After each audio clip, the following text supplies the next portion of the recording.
If you decided to build a website for your business on a WordPress platform, here are a couple of things that you need to know. What I like to say is that website is just the tip of the iceberg. There is so many digital assets that you need to have in place so that your website has the most effect for your business. But let's say that you made a decision. You talked to a digital advertising agency or you talked to some freelancer and you said, okay, let's do it in WordPress. The decision is made. Now, what else you must have in place so that your website has the most effect on your business? That's the topic of today's video. And by the way, if you're new to the channel, welcome. If you follow me already, welcome back. This is your man Bojan here again. All we talk about on my channel is how to get set up to sell online. So this is a very important topic. We are going to talk about what else you need apart from the website to be ready to sell online. I'm not talking here about your online shop, your web shop for whatever products you have. Whatever you have on your website, you are selling some story, you are selling somebody to buy your product, your offer. So that's why we call it to get set up to sell online. And to do it, you need all these digital assets in place. I don't want to say get tricked, but I understand there's a lot of web designers out there. You call them, you ask them to build a website for you, and they do it. And they do a great job. Your website is in place, but there's so much feature missing out there that they are maybe not aware of. And today, after this video, you will have enough information to make informed decision for you. This is not a how-to video. All we talk about here is principles, the strategies that you need as a business owner so that you can make informed decisions. So let's dive in. Today I prepared for you this very simple sketch of what we call a website. So let's imagine that this structure here represents your website. What else you need to have in place so that your structure stands strong and that it has enough assets, digital assets, to support this structure. So number one, I choose to put this as number one position because it's very important. If you don't have this in place, it might happen that a lot of people that click to visit your website, they maybe not even see your landing page. And here's why. So number one is security, okay? Security, and you want to have what is called SSL certificate in place. This is something that gives information to a search engine that this website that they are going to refer some visitor is safe and nobody's going to steal their information, their credit cards. Long story short, it's a safe website to visit. So you can very simply refer and ask whoever is building a website, is this SSL certificate in place? If yes, show me that it's working so that you are sure that your website visitors are not going to get this prompt saying, hey, this website is not secure, don't go there. If you are sure that this is safe, click here. And usually people just get away, they don't even want to visit this website. So that's the first thing that you want to have in place. Pillar number two, backups.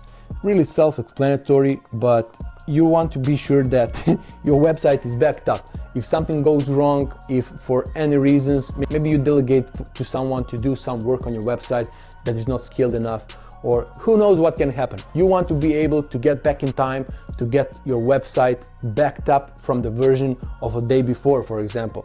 Depends of your business. For some businesses, it's maybe like to have a backup 1 hour before, but usually like 24 hours before, if you have that version of your website and if you can easily pull it back, you're good. You have a backup in place, so you can go to point number three.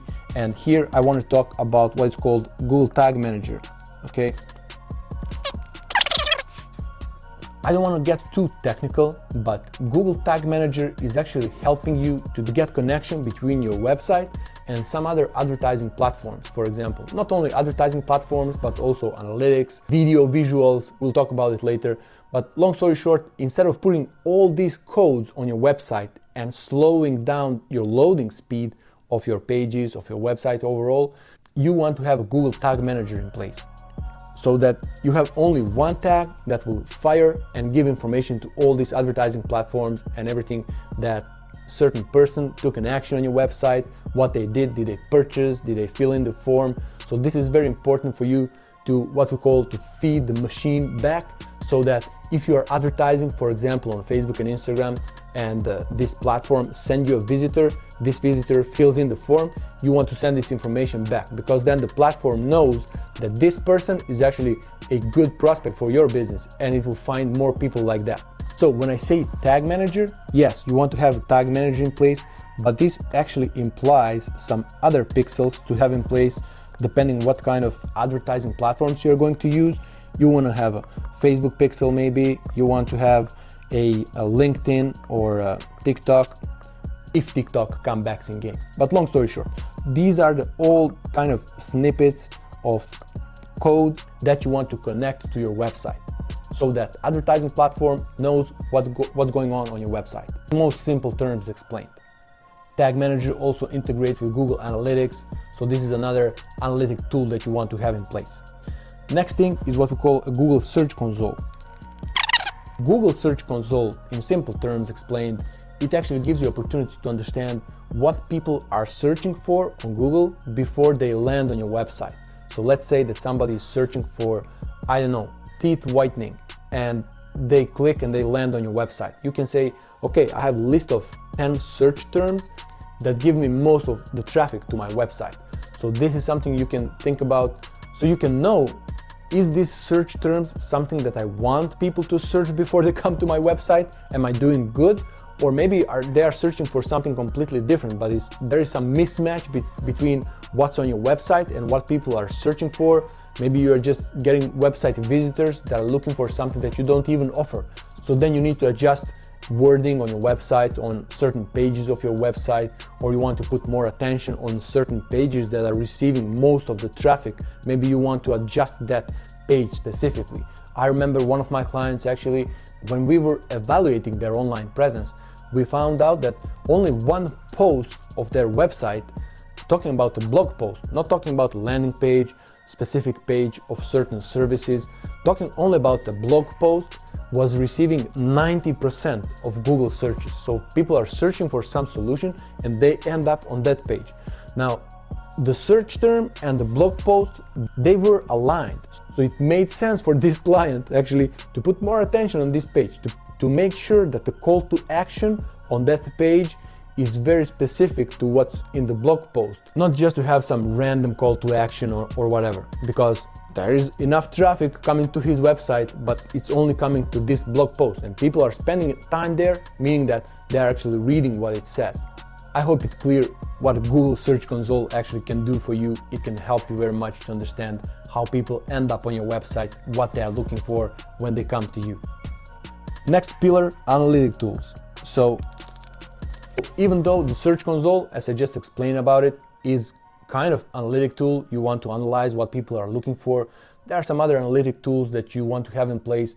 Some of them integrate through Tag Manager, some of them they are independent, but you can have literally a visual representation of your website, all those pages connected together with one another, and literally isolate to the point of one person, how this person came to a website, when, what they did, which pages they visited. So this tool, for example, is called Funnelytics. You can literally see how people go, whether it's your funnel, like linear, or whether it's your website, all over the place with all those pages, well structured. So you can literally see how they interact, what pages are mostly visited, what percentage of traffic is going from this page to other pages.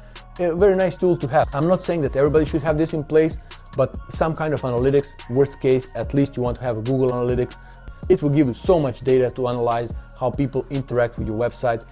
It's more in the form of Google Sheet, of some graphs, comparing to what I just mentioned about Funnelytics. There's another tool that you also want to think about called Hotjar, for example. Here you can literally see like a recording of what people do when they land on your website. You can see the page from their eyes and what they're clicking, what they do here and there. Sometimes you also see some strange visits.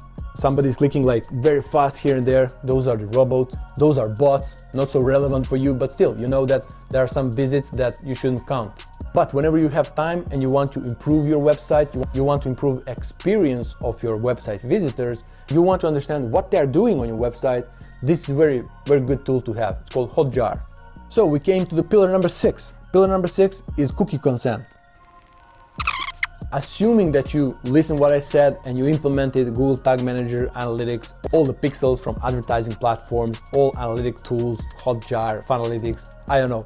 If everything is in place, you definitely want to have a cookie consent, because you cannot have all these pixels and tracking in place without having cookie consent. So when somebody is landing on your website, they need to give a consent for you to track what they are doing on your website. And if you don't do it and you become a big shot, you are spending a lot on advertising, you are earning a lot of money, you grab attention from authorities, make sure that they will come after you and you will have to pay a huge fines. Definitely want to avoid it. Very simple, just implement the cookie consent, and when people land on your website, they click yes, okay, I accept all cookies, or maybe they say no. I'm not saying that you're losing all possibility for you to analyze. There will still be a huge amount of data for you to analyze. Maybe you cannot be so personalized, maybe your advertising will suffer a bit, but still, don't play with this, put a cookie consent on your website. Next pillar is the CRM. If you're not familiar with what it is, it's a customer relationship management. This is a software that you want to have in place connected to your website. So for example, when somebody fills in the form on your website, you want all this data automatically to be connected to the CRM so that you can analyze, again, which pages they visited, how they landed on your website, did they came through advertising or through organic traffic, maybe direct traffic. They just type in your website address in their search engine and they came to your website. That's what we call direct traffic. You can separate organic traffic from paid advertising. That's all the things you can do with the CRM. Again, automation, what happens if they fill in the form, if they purchase, initiate subscription, what should happen next. That's the tool that we want to have in place. But again, this is something that you want to connect to your website, because if it's not connected, you still have some manual work to do, and this is something you want to avoid. You want to automate as much as you can from your business. And of course, the last thing you want to be aware of, you want to have your website mobile friendly. I don't know, it's 2025 and I still see websites that are not mobile friendly. They are not made so that when the screen shrinks that much on the size of a phone, I need to zoom in order for me to see what's written there. In order to read this text, I need to scroll left and right, up and down. This is not the experience that people expect today to have on their mobile phone. And remember, I think it's already a 90%, even more, of traffic that comes to your website actually is coming from mobile phone. So you want to make sure that your website is mobile friendly, is adjusted. So if I visit your website on my 27-inch screen, I have a good experience. It's not too big, but if I also go on my phone to visit your website, it must be adapted for this screen, and I still want to have a good experience.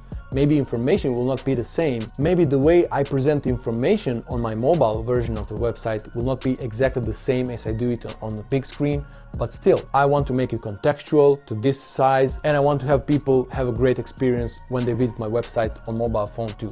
So there you go. Those are the pillars that you want to have in place while building your website. Even if you have your website in place, maybe you want to use this checklist to see if everything is in place right now.